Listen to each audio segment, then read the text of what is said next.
வெற்றிவேல் முருகனுக்கு அரகரோகரா. கார்த்திகை மாதம் பிறந்தாச்சு.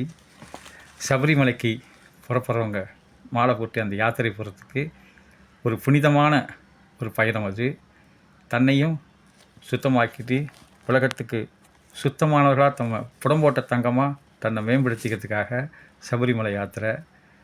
கண்கள் திறந்து வச்சுருந்தாக்க அது விழிச்சிறதுக்கு வேணால் சாட்சியாக இருக்கும். ஆனால் விழிப்புணர்வுங்கிறது எல்லாத்தையும் தெரிஞ்சு வச்சுக்கிறதுல, புரிஞ்சு வச்சுக்கிறதுல அந்த ஒரு ஃபீலிங், விழிப்புணர்வு, அது இந்த 58 நாளில் கிடைக்கும். நமது மூளை மெமரி பாக்ஸு அப்படிம்பாங்க. எவ்வளோ நினைவுகளெல்லாம் போட்டு அதில் சேமித்து வைப்போம். அதில் வேணுங்கிறது வேணாங்கிறது எல்லாம் நிறைஞ்சிருக்கும். அதில் உள்ள குப்பைகளெல்லாம் நீக்கிறதுக்கு இந்த தவ வாழ்க்கை பெரிதாக பயன்படும். நம்ம மனுஷனை எதை நினைக்கலாம், எதை நினைக்கக்கூடாது, எதை பேசலாம், எதை பேசக்கூடாது, எதை பார்க்கலாம், எதை பார்க்கக்கூடாது, எல்லாம் ஒரு கட்டுப்பாடும் விதிமுறைகளும் சபரிமலை யாத்திரையில் போகிறச்ச குருசாமி சொல்லிக் கொடுப்பார். அவர் மிலிட்ரி கடவுள் இல்லை. இப்படி தான் வரணும், இப்படி தான் நடந்துக்கணும், இப்படி தான் மாலை போட்டால் வாழ்ந்தாகணும். அப்போ முழுமையான பலன் கிடைக்கும். எதுவுமே முழுமையாக செய்ய அறகுறையாக செஞ்சாக்க கிடையாது. முழுமையாக செய்கிறதுக்கு அந்த மனக்கட்டுப்பாடு இருக்கும், அந்த கண்ணியம் வேணும். நமக்கு நாமே போட்டுக்கிட்ட இந்த காலம்தான் ஒரு கடிவாளம். அதில் நல்ல காலம் பிறக்கிறதுக்காக தான் எவ்வளோவே. இந்த காலையில் எழுந்திருக்கிறது, குளிர்ந்த நீரில் குளிக்கிறது, பிரம்மச்சரியத்தை பாதுகாக்கிறது, முக்கியமாக பிரம்ம முகூர்த்தத்தில் எழுந்திருக்கிறது. அந்த நேரத்தில் சித்தர்கள், மகான்கள், ஓசோன் படலம், சுத்தமான காற்று எல்லாமே இருக்கிற ஒரு தெய்வீகமான நேரம், தேவ நேரம் அது இல்லையா? அந்த நேரத்தில் எழுந்துக்கிட்டு விளக்கேற்றி வச்சு நம்ம வேண்டுதலெல்லாம் நிறைவேற்றிக்கிறது காலம். அப்போ குடும்பம் குதூகலமாக இருக்கும், நல்லதெல்லாம் நடக்கும். இப்போ இந்த 58 நாள் சார்ஜ் ஏற்றிக்கிற மாதிரி, பேட்ரி சார்ஜ் ஏற்றிக்கிற மாதிரி. அப்போது 58 நாள் இந்த பிரம்மச்சரிய விரதம் இருக்கிறதுனால நம்ம உடம்புல மேதை நாடின்னு ஒரு நரம்பு உற்பத்தி ஆகிறதுங்கிறாங்க. இந்த விந்த சிந்தாமல் நம்ம பிரம்மச்சரியம் பாதிக்கிறதுனால அந்த சக்தி வஜ்ரம் போல் உடம்பு கிடைக்கிறது. அது வாழ்க்கை ஃபுல்லாக ஒரு ஆரோக்கியமாக இருக்கிறதுக்கு. மனசு உடம்பு ஆரோக்கியம் இருந்தால் மனசு ஆரோக்கியமாக இருக்கும், மனசு ஆரோக்கியமாக இருந்தால் புத்தி தெளிவாக இருக்கும், புத்தி தெளிவாக இருந்தால் செயல்கள்லாம் நல்லாயிருக்கும். நல்லதையே பார்க்கறது, நல்லதையே செய்கிறது, நல்லதையே நினைக்கிறது எல்லாத்துக்குமே இந்த 58 நாள் பயிற்சி நமக்கு கை கொடுக்கும். ஏன்னா இந்த இடத்துல சபரிமலை மாலை போட்டினோடனே, துளசிமணி மாலை போட்டினோடனே முழுசாக ஐயப்பன் ஆயிடுறோம். ஐயப்பன் ஆகட்டுனா அந்த நம்ம இறை தகுதி இருந்தால் தான் நம்மளும் அந்த கடவுளோட நிலைக்கு போயிடும்.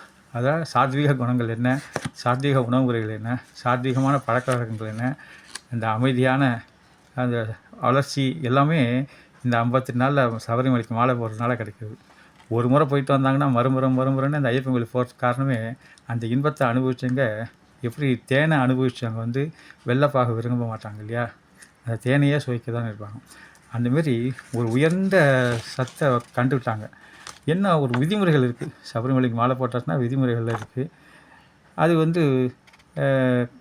எல்லாமே குருநாதர் சொல்லிடுறாங்க. குருக்கிட்ட முழு சரணாகதி.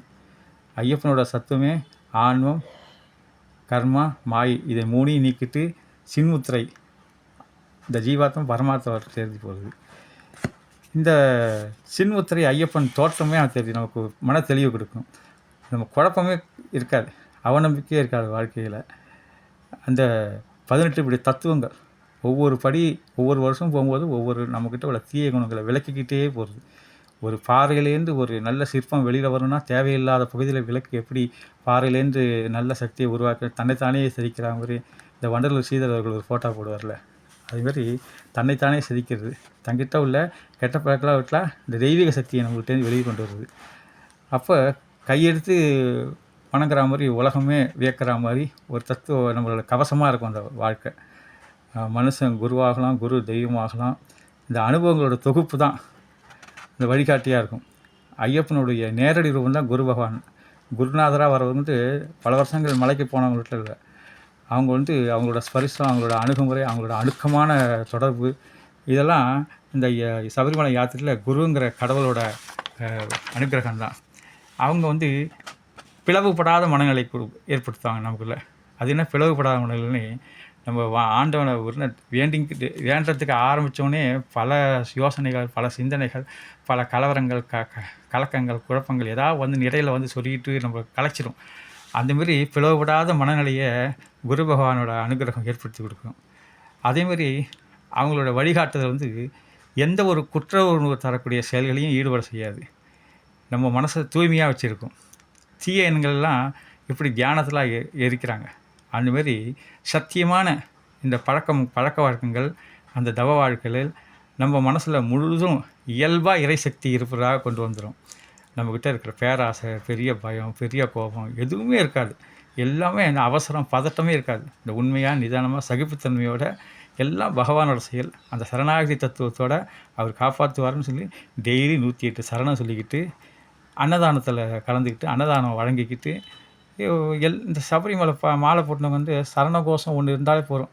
அந்த நீல வஸ்திரம், கருப்பு வஸ்திரம் மாலை போட்டவங்க அது எங்கேயாவது சரண கோஷம் கேட்டால் போதும், யாரும் அழைப்பே தேவையில்லை, அப்படியே ஒன்று கூடுவாங்க. அந்த பக்தியில் ஐக்கியம் ஆகிடுவாங்க. அதுதான் அவங்களுக்கு ஒரு மிகப்பெரிய தெம்பு. 2வது, இந்த வீட்டில் உள்ள பெண்கள் அழுதாக்கா வீடு விளங்காது, நாட்டில் உள்ள பெண்கள் அழுதால் நாடே நாசமாக போகும். அந்தமாரி ஒரு நிலைமை ஏற்படுத்தக்கூடிய குடிப்பழக்கம், மதுப்பழக்கம், புகைப்பிடிக்கிற பழக்கம் இதெல்லாம் அந்த சபரிமலையில் போகிறச்ச முற்றிலும் நீங்கிறதுனால வீட்டு பெண்கள்லாம் குதூகலமாகிடுவாங்க. ரொம்ப அவங்களுக்கு சந்தோஷமாயிடும். நம்ம வாழ்கிறதே இந்த குடும்பத்துக்காக தான் அப்படிங்கிறது அவங்களுக்கு ஒரு பொறுப்பு இருக்கும். அந்த பொறுமையாக அந்த நாட்களை கடந்து போகும்போது அந்த பொறுப்பு, அதாவது ஒரு இத்தனை வயசுக்குள்ளே வீடு வாங்கணும், இத்தனை வயசுக்குள்ளே கல்யாணம் பண்ணணும், இத்தனை வயசுக்குள்ளே குழந்தை பெற்றணும், இத்தனை குழந்தைகள் வளர்த்தாகணும், பொருளாதார பலம் பெறணும், ஆரோக்கியமாக இருக்கணும், நல்லா கௌரவமாக இருக்கணும், சமுதாயத்தில் பயனுள்ள மனுஷனாக வாழணும், இப்படிங்கிற பல சிந்தனைகள் ஓடி ஓடி சபரிமலை போயிட்டு வரத்துலேருந்து ஒரு புது மனுஷனாக வரான், புது திட்டத்தோடு வரான். அவனோட தொழிலோட விருத்தி அடைகிறது, வேலை வாய்ப்பு ஈஸியாக கிடைக்கிறது, எல்லாம் குடும்பம் செழிக்கிறது.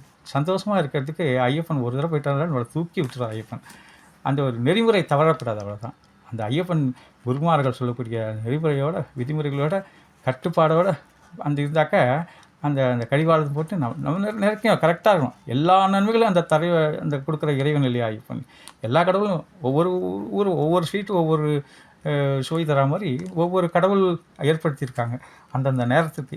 இப்போ ஐயப்பன் ஏற்றுக்கிறது அவரோட சத்தியம், குணம், நன்றி உணர்வோடு இருக்கணும் அவர்கிட்ட. எப்படி தனக்கு வேண்டியது எல்லாருக்கும் வேணும்னு நினைக்கணும், தனக்கு வேண்டாது யாருக்கும் வேண்டாம்னு நினைக்கணும். அதாவது சபரின்னு ஒரு அன்னை இருந்தால, அவள் வந்து இந்த ராமர் கொடுக்கக்கூடிய பழத்தெல்லாம் ஒன்று ஒன்றா சாப்பிட்டு பார்த்து தேர்ந்தெடுத்து கொடுப்பா பழத்தை. அப்படிப்பட்ட தவா ராமர் அவங்க வீட்டில் போயிட்டு சாப்பிட்டார், பரசுராமர் வீட்டில் போய் சாப்பிட்டார். எப்படி பரசுராமர் வீட்டில் சாப்பிட்டார்?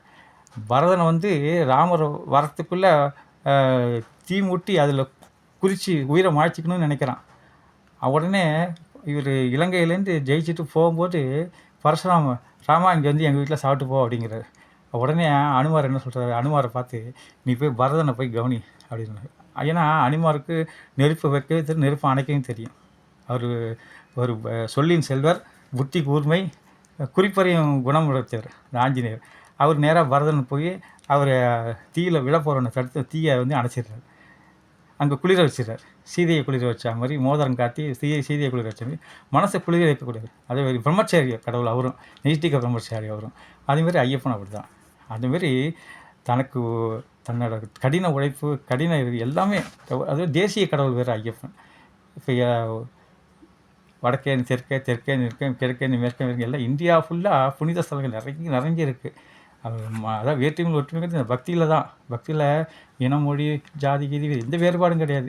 அந்த பக்தி உணர்வு, பசிதாக மாதிரி பக்தி உணர்வு எல்லாருக்கிட்டே இருக்கும். அந்த பக்தி உணர்வு ஒன்றிணைக்கிறது. அப்படி வந்து அந்த சபரி அன்னை வந்து ராமருக்கு வந்து தேர்ந்தெடுத்த பழத்தை கொடுக்குறார். அந்த கண்ணப்ப நாயனார் எப்படி அன்பு பக்தியோ அதேமாதிரி சபரி அங்கே பரசுராமர் வாழ்ந்த இடம், நிறைய ரிஷிகளில் வாழ்ந்த இடம், அந்த பெண்களை போற்றக்கூடிய பூமி இது பாரத பூமி இல்லையா. ஆறுகளுக்கெல்லாம் கூட பெண்களோட பேர்கள் தான்.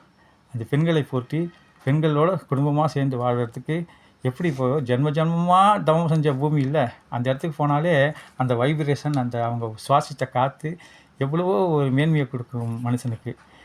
அப்போ சைக்கிள் ஓட்ட கற்றுக்குறோம், எப்படியா கற்றுக்கிட்டா சைக்கிள்.